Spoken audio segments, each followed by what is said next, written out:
Evolution के सच होने का कितना बड़ा प्रमाण है हमारे पास कि इतने सारे फ्रूट्स, इतनी सारी वेजिटेबल्स, बहुत सारी डॉग ब्रीड्स और एनिमल ब्रीड्स अगर एट लार्ज स्केल देखें इज़ मेड बाय ह्यूमंस। उनके ऑल्टर करने की वजह से या फिर बार बार किसी चीज़ को उगाने की वजह से, किसी चीज़ को ब्रीड करने की वजह से उस एक फल सब्जी ने अपना रूप बदल दिया। पर लोग इस एविडेंस को नहीं मानेंगे और वो ये देखेंगे कि कैसे रीइंकारनेशन एग्जिस्ट करता है, भगवान एग्जिस्ट करता है या फिर ऐसी कोई भी चीज़ जो कि लिटरली एक्स्ट्राऑर्डिनरी एविडेंस नहीं है हमारे पास उस एक्स्ट्राऑर्डिनरी क्लेम के लिए। तो मुझे ये समझ नहीं आता कि ऐसा क्यों होता है कि जब भी कोई क्वेश्चन करे रिलीजन पे या कोई भगवान पे या किसी सुपर नेचुरल चीज़ पर क्वेश्चन करे तो लोग ऐसे मान क्यों नहीं पाते even if they have all the evidence. I think it is because जब बचपन से किसी को बता दिया जाए कि यही सच है तो बचपन में जो फर्स्ट इम्प्रेशन होता है उसको मिटा पाना बहुत मुश्किल होता है। It takes a lot of effort. और जब पहली बार आप उस इम्प्रेशन को मिटाने की कोशिश करोगे तो आपको खुद गुस्सा आएगा कि ओह, मेरे रिलीजन के बारे में, मेरे इम्प्रेशन के बारे में कोई ऐसा कैसे कह सकता है, या मैं खुद ये क्वेश्चन कर रहा हूँ तो मैं कुछ गलत हूँ क्या। क्योंकि हाँ, हमें यही बताया जाता है अगर कोई क्वेश्चन करे तो वो गलत है, उसको पनिशमेंट मिलनी चाहिए। क्वेश्चन करना हमारा काम है, क्वेश्चन करने के लिए ही ये दिमाग है और इसी से हम आगे बढ़ते हैं।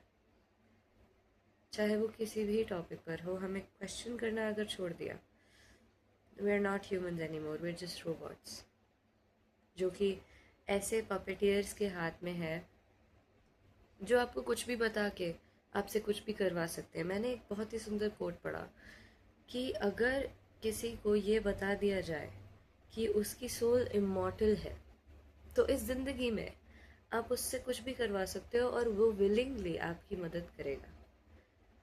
आप उससे कुछ भी छीन सकते हो और विलिंगली वो आपकी मदद करेगा, क्योंकि हमने अब ये विश्वास दिला दिया है उसको बिना एविडेंस के कि वो इमॉर्टल है।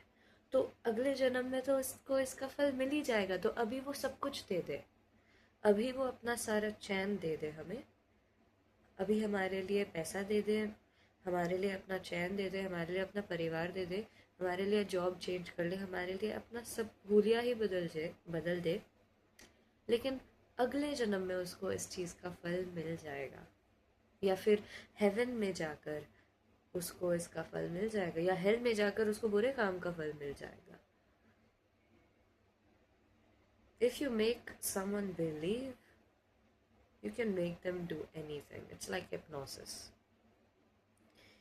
और इस चीज़ से बाहर आने के लिए बहुत अपने आप को आई थिंक मोल्ड करना पड़ता है, बिकॉज बहुत रियलिटी चेक मिलता है जब हमें ये पता लगे कि भगवान नहीं है, या फिर हमें ये पता लगे कि बहुत सारी चीज़ें हैं जो हम बहुत पहले मानते थे और वो एग्जिस्ट नहीं करती, तो हमें झटका लगता है।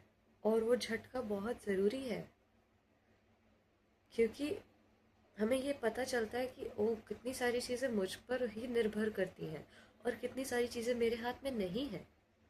मेरी प्रेयर करने से वो चीज़ हो नहीं जाएगी और बहुत सारी चीज़ें हैं जो मेरी प्रेयर करने से मेरे कर्मों में नहीं आ जाएगी, वो मुझे खुद करनी पड़ेगी।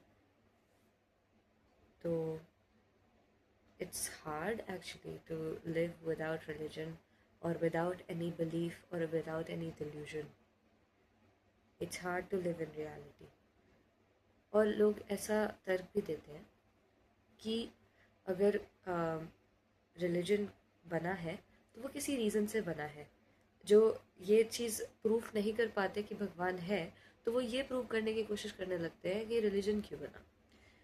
वो कहते हैं कि जब रिलीजन बनता है तो वो हमें कुछ अच्छा सिखाने के लिए, और जो स्टोरीज़ हैं जब हम उसमें खोते हैं, जब हम उसमें अपना दिमाग लगाते हैं तो हम अच्छे इंसान बनते हैं और हम अच्छी ज़िंदगी जी पाते हैं। लेकिन आजकल अगर देखा जाए रिलीजन की जो दशा है उससे सिर्फ डिल्यूजन बढ़ रहा है।